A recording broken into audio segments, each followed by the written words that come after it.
भाजपचं शिर्डीला 2 दिवसाचं म्हणजे आज मीटिंग आणि उद्या अधिवेशन असा 2 दिवसाचा कार्यक्रम आहे. सगळे आमचे 15,000 सगळ्या जिल्ह्यांचे अध्यक्ष, पदाधिकारी, आमदार, खासदार सगळे या अधिवेशनाला उपस्थित राहणार आहेत.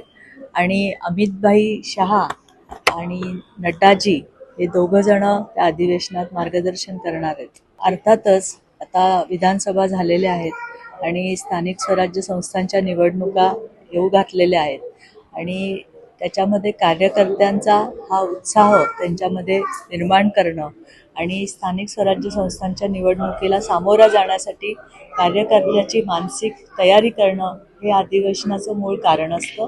आणि त्या पद्धतीने हे 15,000 लोकांचं अधिवेशन होत आहे शिर्डीला. नाही, निवडणुकीच्या आधी हे कोणीच सांगू शकत नाही. त्यामुळं जशा निवडणुका जवळ येतील तसे तसे महायुतीमधले निर्णय घेतले जातील. तेच सांगितलं की जसं निवडणूक येईल त्यानंतरच महायुतीचे जे काय असतील ते निर्णय त्यावेळेस होतील. त्यांचा जे काय चाललेलं आहे तो त्यांचा प्रश्न आहे. त्याच्या संबंधी मी काय वक्तव्य आता करू शकत नाही.